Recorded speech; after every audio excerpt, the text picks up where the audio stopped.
Hello everyone, welcome to the new episode of my video series Science and Tech. आज की video में हम discuss करने वाले हैं डाइजेस्टिव सिस्टम के बारे में। शुरू करते हैं मेरे आज की वीडियो। मेरा नाम है अनंत और आप देख रहे हैं ई गुरुकुल NCERT स्टफ।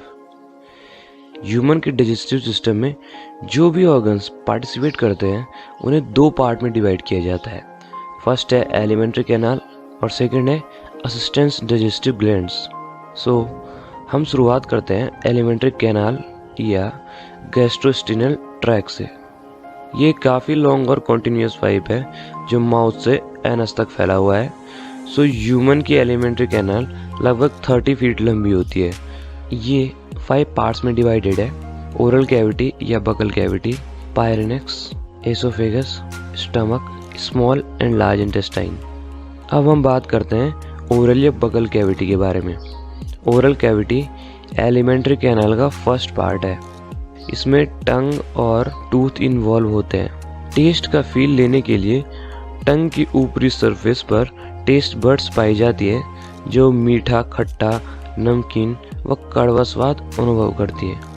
यहाँ पर मैं आपको मम्प्स के बारे में बताना चाहता हूँ। ये डिजीज पैरामिक्सोवायरस के द्वारा फैलाई जाती है जिसमें पैरोटिक ग्लैंड्स में सूजन, जलन या दर्द होता है।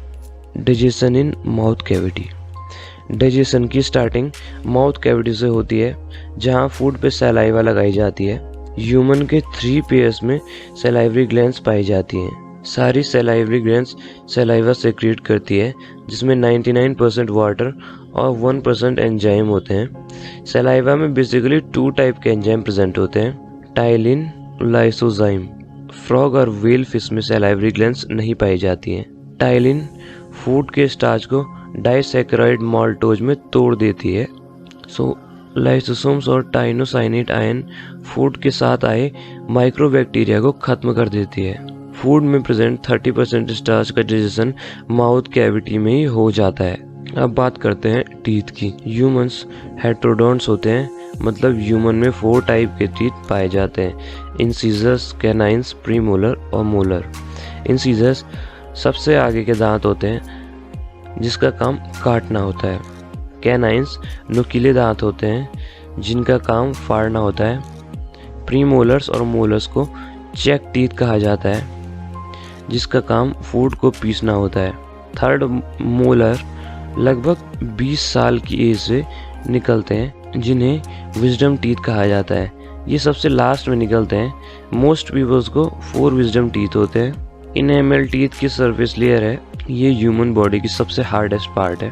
इनेमल लगभग 98% कैल्शियम फॉस्फेट या कैल्शियम कार्बोनेट द्वारा बना होता है जिसे फ्लोरीन स्ट्रेंथ प्रोवाइड करता है। पायरेनेक्स माउथ कैविटी का बैक पार्ट पायरेनेक्स कहलाता है। एसोफेगस माउथ कैविटी से सलाइवा से अटैच्ड फूड एसोफेगस में पहुंचता है। इसके पेरिस्टालिसिस प्रोसेस के कारण फूड नीचे खिसकता है। यहाँ कोई भी डाइजेस्टिव प्रोसेस नहीं होती है। स्टमक के 3 पार्ट होते हैं। जो आगे का पार्ट होता है उसे कार्डियक कहते हैं, मिडिल पार्ट को फंडस कहते हैं और पीछे के पार्ट को फाइलोइक कहते हैं। स्टमक की इनर वॉल पे गैस्ट्रिक ग्लैंड्स पाई जाती हैं। Digestion in stomach protein digestion का मेन पार्ट होता है। स्टमक की इनर लेयर पे गैस्ट्रिक ग्लैंड्स पाई जाती हैं जो गैस्ट्रिक जूस का सेक्रीशन करती हैं।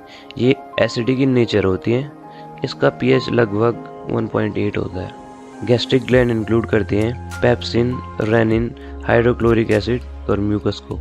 HCl पेप्सिजन को एक्टिव पेप्सिन में बदल देता है। पेप्सिन एसिडिक मीडियम में फंक्शन करता है और प्रोटीन को पेप्टोन्स में ब्रेक कर देता है। HCl की प्रेजेंस में पेरिनिन एक्टिव रेनिन में चेंज हो जाता है। रेनिन दूध में प्रेजेंट कैसिनोजन को कैसीन में बदल देता है। स्टमक में प्रेजेंट एक और एंजाइम गैस्ट्रिक लाइफेज फैट का डाइजेशन करके इसे ट्राइग्लिसराइड में बदल देता है। म्यूकस स्टोमक की वॉल को HCl के अगेंस्ट प्रोटेक्ट करता है। इंटेस्टाइन ह्यूमन की इंटेस्टाइन की लेंथ 22 फीट होती है। हर्बीवोरस में इंटेस्टाइन की लेंथ ज़्यादा होती है सो दैट की फूड के एब्जॉर्प्शन के लिए एक्स्ट्रा सरफेस एरिया मिल सके। ह्यूमन इंटेस्टाइन को 2 पार्ट्स में डिवाइड किया जाता है: small intestine and large intestine. हम पहले बात करते हैं स्मॉल इंटेस्टाइन के बारे में। स्मॉल इंटेस्टाइन 3 पार्ट्स में डिवाइड होती है: ड्यूडेनम, जेजुनम, इलियम। स्टोमक से निकलने के बाद फूड को काइम कहा जाता है। काइम ड्यूडेनम में पहुंचता है, जहां सबसे पहले लीवर से निकलता हुआ बाइल जूस इसमें मिलता है। So bile juice basic in nature होता है, जो काइम को बेसिक बना देता है। बाइल जूस से कोई एंजाइम रिलीज नहीं होता है। अब पैनक्रियाटिक जूस भी काइम में मिल जाता है। अब ये इलियम में एंटर करता है, जहां इंटेस्टिनल जूस की रिएक्शन काइम पे होती है।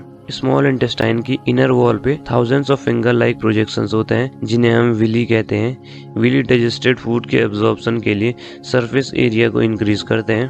अब एंड में बिना पचा हुआ खाना लार्ज इंटेस्टाइन में चला जाता है, जहां उसमें से वाटर एब्जॉर्ब होता है और बचा हुआ काइम रेक्टम में इकट्ठा होकर एनस के थ्रू बाहर निकल जाता है। Digestion in small intestine. Bile juice. Liver यहाँ पर बाइल जूस का सेक्रेशन करता है, जो गॉल ब्लैडर में एक्यूमुलेट रहता है। मेरा मतलब गॉल ब्लैडर में इकट्ठा रहता है। ये बेसिक इन नेचर होता है। Human body 600 ml bile juice रोजाना सेक्रेट करती है। बाइल जूस में कोई भी एंजाइम प्रेजेंट नहीं होता है। बाइल जूस में बाइल पिगमेंट जैसे विलीरुबिन, विलीवार्डिन etc पाए जाते हैं। बाइल जूस में प्रेजेंट दो salt, sodium glycolate, sodium टेराकोलेट। Food में प्रेजेंट फैट को वाटर के साथ मिक्स करके छोटी छोटी बूंदों में तोड़ देते हैं, जिसे हम एमल्सिफिकेशन ऑफ फैट कहते हैं। फैट में soluble vitamin A, D, E, and K absorption में भी bile juice important role play करता है। लेट अस अज्यूम कि हमने किसी ह्यूमन का गॉल ब्लैडर निकाल दिया,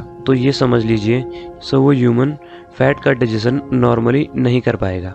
पैनक्रियाटिक जूस। ये भी बेसिक इन नेचर होते हैं। इनमें 98% वाटर एंड 2% एंजाइम और साल्ट होते हैं। इसमें कार्बोहाइड्रेट, फैट, प्रोटीन etc सभी के डाइजेशन के लिए डाइजेस्टिव एंजाइम प्रेजेंट होते हैं। Hence we can say that it is a complete digestive juice. इसमें amylase, trypsin, chymotrypsin, lipase etc enzymes पाए जाते हैं। Intestinal juice. ये भी बेसिक इन नेचर होता है और ये येलो कलर्ड लिक्विड होता है। ह्यूमन बॉडी में 2 से लेकर 3 लीटर इंटेस्टिनल जूस रोजाना सेक्रेट होता है। अब मैं आपको इंटेस्टिनल जूस में प्रेजेंट एंजाइम्स के बारे में बताता हूँ। माल्टेज। माल्टोज को ग्लूकोज में बदल देता है। सुक्रेज। सुक्रोज को ग्लूकोज और फ्रक्टोज में बदल देता है। लैक्टेज। लैक्टोज को ग्लूकोज और ग्लैक्टोज में बदल देता है। इरेप्सिन डाई और ट्राई पेप्टाइड को अमीनो एसिड में तोड़ देता है। Large intestine. Large intestine small intestine के कंपैरिजन में ज्यादा चौड़ी बट लेंथ में छोटी होती है। ह्यूमन में यह लगभग 5 फीट लंबी और 2.5 इंच चौड़ी होती है। 5 फीट दैट इज 1.5 मीटर के अराउंड। लार्ज इंटेस्टाइन कोई भी एंजाइम सेक्रेट नहीं करती है। इसका काम है कि ये अनडाइजेस्टेड फूड से पानी और कुछ साल्ट को एब्जॉर्ब करे। रिमेनिंग अनडाइजेस्टेड फूड रेक्टम में पास हो जाता है और एनस से इजेक्ट हो जाता है। डाइजेस्टिव ग्लैंड्स के बारे में हम थोड़ा बात कर लेते हैं। लीवर। ये ह्यूमन बॉडी की सबसे लार्जेस्ट ग्लैंड है। ये बाइल जूस को सेक्रेट करती है, जो कि गॉल ब्लैडर में स्टोर रहता है। बाइल जूस का काम फैट को डाइजेस्ट करना होता है। लीवर के डैमेज होने का एक कॉमन साइन है जॉन्डिस। इसके साथ साथ स्किन भी पीली पड़ जाती है और आंखों में भी पीलापन आने लगता है। लीवर के अदर फंक्शन है urea synthesis, red blood cells के फॉर्मेशन के लिए आयरन को स्टोर करना। पैनक्रियास। ये बेसिकली एक्सोक्रिन और एंडोक्रिन ग्लैंड से बना होता है। एक्सोक्रिन ग्लैंड में बेसिक पैनक्रियाटिक जूस निकलता है। इसमें एंजाइम होते हैं और एंडोक्रिन वाले पार्ट में इंसुलिन और ग्लाइकोजन नाम का हार्मोन रिलीज होता है। पैनक्रियास से ट्रिप्सिन एंजाइम रिलीज होता है, जो प्रोटीन को अमीनो एसिड में कन्वर्ट करता है। सो गाइज, हमारी आज की वीडियो यहीं पर एंड होती है। आई होप आप लोगों को डाइजेस्टिव सिस्टम को समझने में हेल्प हुई होगी। सो अगर आपको वीडियो समझ में आई और आपको पसंद आई तो प्लीज़ लाइक कीजिए मेरे वीडियो को, सब्सक्राइब कीजिए मेरे चैनल को और शेयर कीजिए मेरे वीडियो को, सो दैट कि और लोगों तक भी कंटेंट पहुंच सके और उन्हें भी डाइजेस्टिव सिस्टम को समझने में हेल्प हो सके।